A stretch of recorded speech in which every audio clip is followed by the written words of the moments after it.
What up, junkies? I'd like to give you a two-part story of a real-life event that happened to me when I was a bit younger.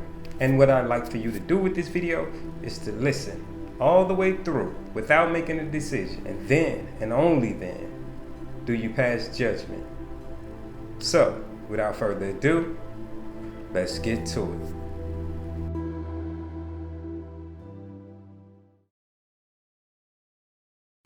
Imagine your 15-year-old self is at your friend's house, right across the street from where you live with your family. Imagine that you're in your friend's living room and you guys are playing your favorite video game. And it's so competitive that both of you guys have lost track of time. Suddenly, their mom walks in and says, "It's late. It's time for company to leave. You boys got school tomorrow." So with that, you help your friend put away the game. He walks you to the back door. You guys say your goodbyes. The door locks behind you. And just then, you remember that your mom cooked your favorite dinner tonight. Fried chicken, cream corn, mashed potatoes, gravy, and biscuits. Fearing that one of your brothers or sisters may have ate the plate that was left for you, you take off running down the steps as fast as you can. And as you turn to take a shortcut through the gangway, there's a blinding flash.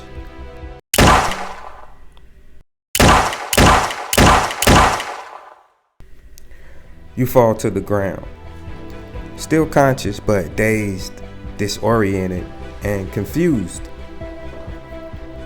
You look down at your blood-soaked body and wonder, am I dead? Is this what death is like? Suddenly, a faint voice from the background becomes clearer. "Get down now!" Then, as fast as you can respond, the sole of a black boot slams your face into the concrete as you lie there, unable to move from the bullet wounds. Even through the pain, somehow you manage to muster the strength to yell back, "You shot me! Why did you shoot me?"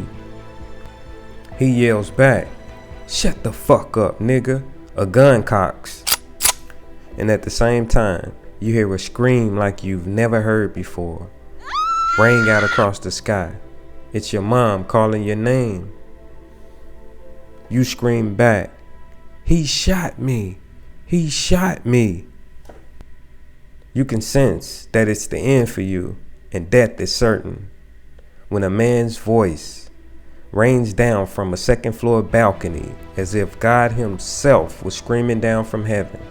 Through all the chaos, you try but struggle to make out a face through the blinding light. "Hey, what are you guys doing to that boy?" He's told to go back in the house. The voice yells back in defiance, "I'm not going anywhere. I'm making sure you don't kill that boy." Then suddenly, the sounds of sirens and tires screeching approach the scene. Paramedics rush to you. They cut your clothes off, tend to your wounds, place you on a gurney, load you into the back of an ambulance, and whisk you away.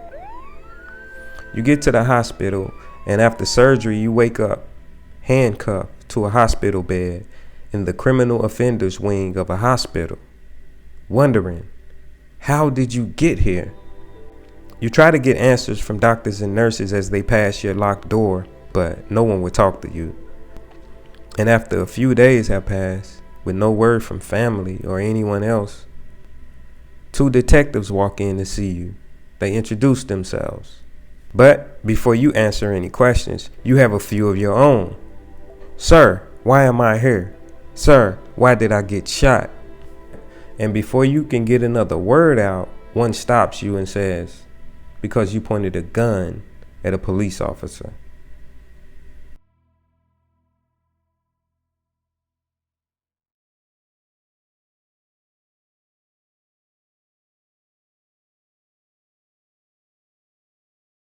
"What? Pointed a gun at a police officer? Are you serious?" He glanced down at his clipboard.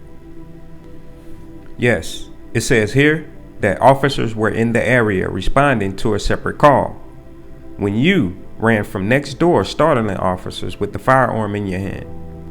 One of the officers then discharged his weapon to disarm you. Wait, what? No, sir. That's not what happened at all. What happened is, I was coming from a friend's house where I was playing the game for the past 4 hours, sir. I ran home through a shortcut that I've taken a million times before. The next thing I know, I hear shots ring out. And now I'm here chained to a bed talking to you guys. All this talk about a gun, that's a lie. I never had a weapon. I was on my way home. Okay, I hear you. That's why we came, to get your side of the story. It's not a story, it's the truth, you yell. Calm down, calm down. We're gonna get back to the station, write this up. You get some rest and we'll be in touch. Calm down, get some rest. Sir, I'm being lied on. How can I calm down? How can I get rest when I'm shot and being blamed for a crime that I didn't do? Someone's covering the truth. You have to figure out who's doing this to me and why. I didn't do anything wrong. They gather their belongings and head to the door.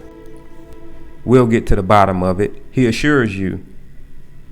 Oh, one last thing, officer. Someone said I had a gun in my possession, correct? Yes, you charged that officer with the weapon in hand. Okay, let's say I did have a gun in my hand. Wouldn't my DNA or fingerprints be all over that weapon? Yes, most likely. Okay, let's have the weapon tested. That'll prove my innocence. He looks you in the eye and assures you once again, we'll look into it. 2 weeks have passed since you've had any contact with the outside world. And then one morning while laying in the hospital bed, the door unlocks and opens, and in walks your mother, escorted by a police officer. 15 minutes, he said. The door slams and locks behind him. You and your mother embrace as if it's been years since you've seen each other. She sits in the chair at the bottom of the bed. You sit on the bed with the big smile on your face, so happy to see your mom, so happy to see someone from the outside world that cares about you. You guys talk for what seemed like hours. Then you begin to tell her about what the police said happened that night. To your surprise, she knows already. Then she gets quiet, drops her head. She pulls you close, whispers in your ear. Listen, son, I was told that if you didn't drop this fingerprint talk, that you were going to go to prison for a long time. And I can't have that happen to you. Mom, are you serious? I didn't do anything. I promise. I was just on my way home like every other night. With a defeated look in her eyes, she looks up at you and says, son, I have to do what they told me, or they'll make this bad for us. No, Mom, what you have to do is make them test the gun for fingerprints. That will prove my innocence. She takes a deep breath. Suddenly, the lock snaps. The door opens. Time's up. Visit's over. Your eyes begin to tear. Mom pulls you close for one last time. She kisses you on the cheek, then wipes the tears from your face. I got you, baby. We're gonna get through this together, she assures you. Time's up, officer yells. She walks out. The door slams and locks behind her. You fall to your knees and ask God, why is this happening to you? A week goes by. You're lying in bed, staring at the ceiling. The door unlocks and flies open. In walks a court deputy, shackles in hand. Stand up, let's go. You stand to your feet. Where am I going, sir? He manhandles you, closing the shackles tightly around your wrists and ankles. Sir, can you tell me where you're taking me? Shut up and walk, he says. You walk out of the hospital room, your first time in weeks. Hospital staff staring and whispering about you. You hear, "That's the kid that pulled the gun on a police officer." You scream back, "I didn't do anything wrong." The deputy tugs hard on your shackles. You fall to your knees in pain. "I said shut up and walk." He pulls you to your feet and continues to parade you through a busy, crowded hospital in shackles, as if the bullets that riddled your 15-year-old body wasn't enough suffering. You two continue to walk until you reach a corrections van waiting just outside the emergency exit. He opens the door, loads you into the back, and takes off. You yell through a small crack in the divider, "Sir, can you please tell me where you're taking me?" He says nothing and continues driving. You drop your head in despair, and after about 20 minutes, you pull up to the juvenile detention center, make it through processing, and get sent to your dorm. The next morning after breakfast, you get a visit from a public defender. He introduces himself. He tells you that you're in serious trouble and that the courts have recommended that you be sent to a long-term facility for troubled youth to undergo rehabilitation.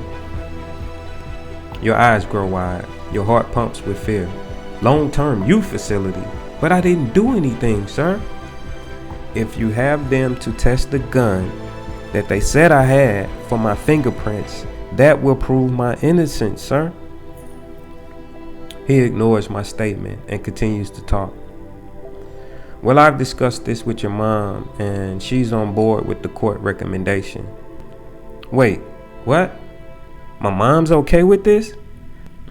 "But she just told me that she will have someone to test the gun for my fingerprints and prove my innocence."